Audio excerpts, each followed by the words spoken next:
Hello.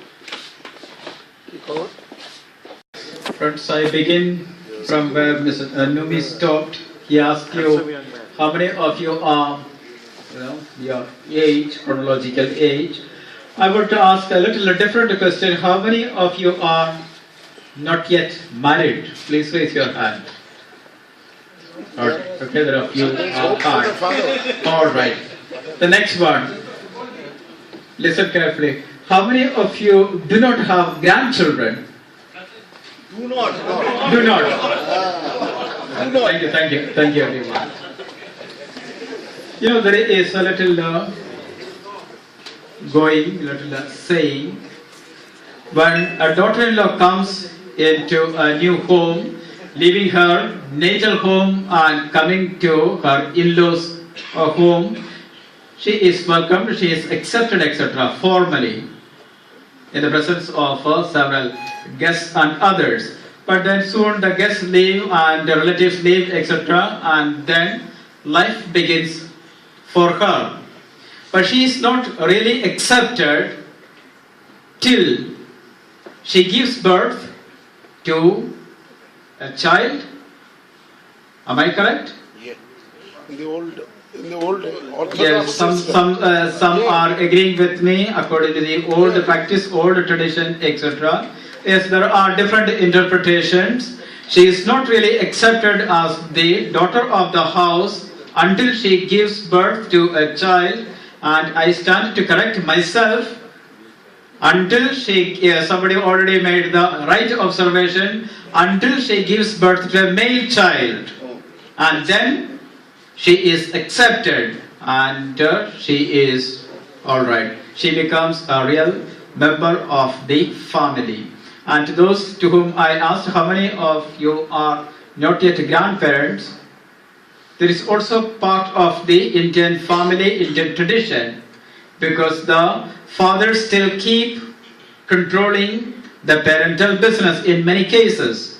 They hand over the business, the key, let's say, the entire responsibility to the son only after seeing a grandchild.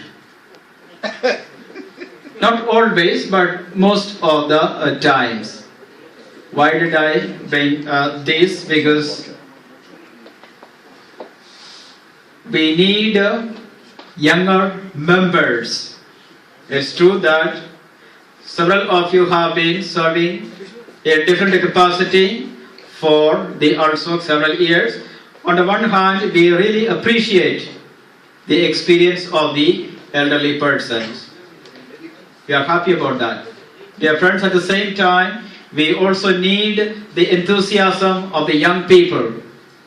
Without these two coexisting together, the experience of the elderly and the enthusiasm of the youth, we need these two for ALSOC to move forward, for the school to move forward. Friends, I'm very happy to see all of you working very hard at various levels in different ways. The student exchange program, I personally witnessed it. So many of you sacrificing your time, your talent, your energy, your resources in several ways coming to be of a great help. I'm very happy. The latest event was the distinguished series of lectures.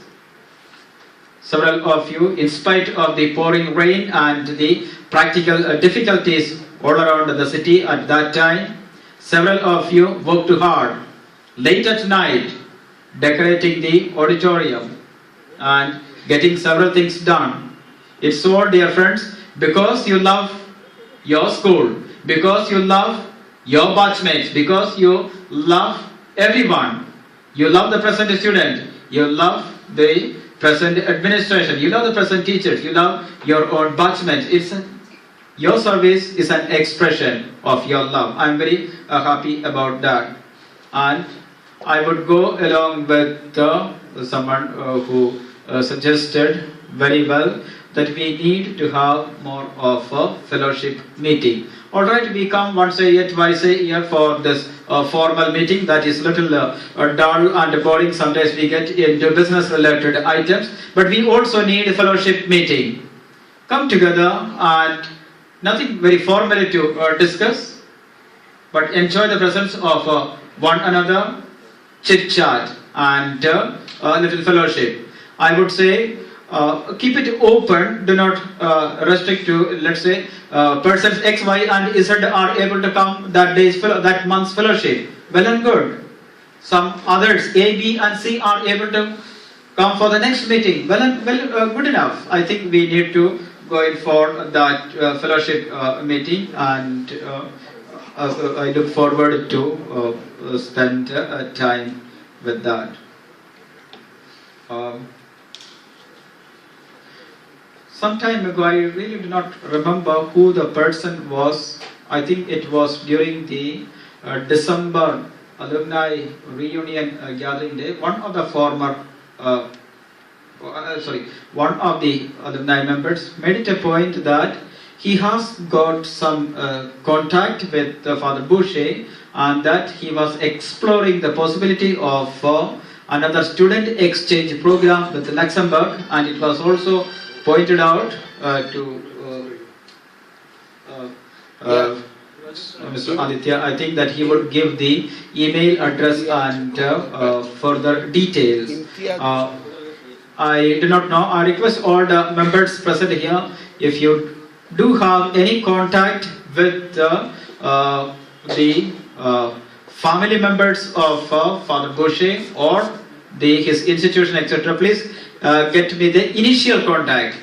The later contact, I will try to do it officially from the school, because I would like to open a student exchange program with Father Boucher and with Luxembourg, his family members, surviving members, and the institution that he served. That will be something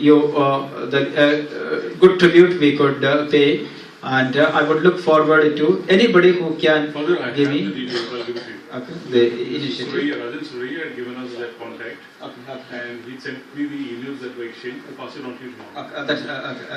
That will be fine.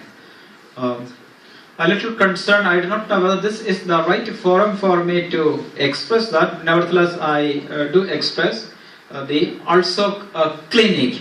I think we need to spend a little more energy into it. I would suggest that, let's say we do have a certain amount of a fund for the ALSOC program. Let us, we are happy that some of the doctors do come and give their time. But let's also, make it a point that we pay the doctors who are, mind you, it is not just once or twice. If it is once a year, twice a year, once a month, doctors, some of them, they would definitely they would come on. But it is Sunday after Sunday, every Sunday, let's say, except maybe a few occasions like Easter Sunday or a few occasions. But otherwise, I think we need to strengthen the ALSOC clinic, and let's agree among ourselves that we put aside certain amount so that the doctors who are going to come, we compensate for their expertise, for their talent, not so much in terms of reward, but in terms of our own appreciation for what they do. And I think a lot of poor people are benefiting from it, but somehow it's not the best way as it should be. Regarding the primary school expansion project, at the moment I am not able to give you more details. We did have a meeting with Father Rector and many other ALSOC members present here. Father Provincial is currently on a visitation here. We will be taking up the matter. In principle, we have decided to go for the expansion of the primary building. Two reasons. Number one, either we will begin the entry level at KG, not class 1. That is one option in front of us. We are studying the pros and cons of it. The second option is we increase one more section. Currently we have A, B, C and D. Approximately we are able to take 160 students. We increase one more section, that will be having about 200 students in one section alone, so the number will increase. So what we will propose these plans to for the provincial, awaiting the further consultation, permission, etc. More details once it is ready, we will give you. I'm very happy to share with you, Mr. Joydeep and Amit, doing a very silent, quiet, but very dynamic, very powerful work. We are going to make the application form for admission available in the comfort of the people's drawing room. It is possible, and we are working on that. The online application form will be operative. We have announced it in the website and notice board. It will be all right. We also, at the same time, do not want to deprive people who are, not so much techno-savvy. For them, the traditional manual form will be available for 2 days. We are working on that.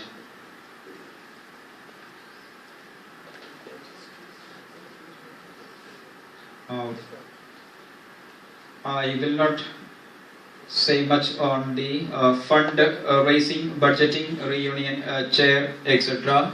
But I do hope and I have the confidence that if the primary school building project is approved, we will be able to gather the fund.